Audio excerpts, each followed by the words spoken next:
At my apartment, books are arranged by color. My mother-in-law has told me this is an insult to authors.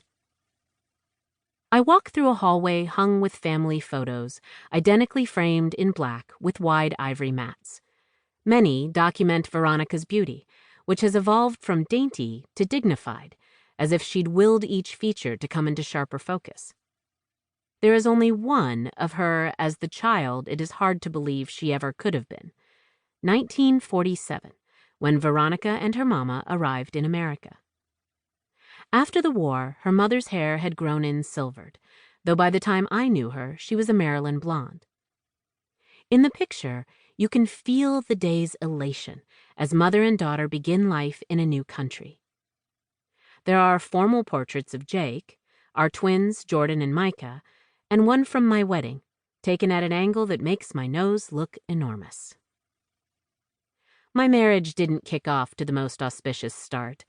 I was aware that my mother-in-law never quite saw the point of me, when her son could choose from an urban sorority of intellectual spitfires and trust fund princesses, her friends' daughters or Jake's classmates, about whom Veronica would remark in my presence with convulsive admiration. Meryl Grossman had a breast reduction. You'd never recognize her. Nicole Adelman got into dentistry school. Linda Moskowitz, Rita's daughter, said, "Be sure to tell Jake hello from me," adding, "She's an actuary." I felt sure Veronica saw me as a pebble on the beach you'd never bothered to add to your collection, and that St. Paul, my hometown, was populated exclusively by big, pale people eating big, pale portions. During college, I lived with my parents, commuting across the Mississippi to the state's vast university, where students, overwhelmingly from Minnesota, cheered for Gophers. Only these many years later do I have sympathy for Veronica's viewpoint, because from day one, my daughter-in-law Bertie struck me as an equally unlikely partner for Micah, my son. Had I been Bertie's mother, I might have pointed out her folly in squandering a chance to enter an esteemed master's degree program in writing, a program even I knew about, in order to move from Iowa to New York City to be with a boy. Because, despite his chronological age, when they met, Micah wasn't quite a man. At first, in rare solidarity, Veronica and I considered Bertie to be no one to take seriously, if we considered her at all. For a brief interlude, we bonded, agreeing that Bertie was too submissive, too perfect a physical specimen, too other, as tightly made as a hospital corner, and not on brand, given that Micah's preceding girlfriends had rings dangling from their noses, as well as, I'm betting, places we'd just as soon not see.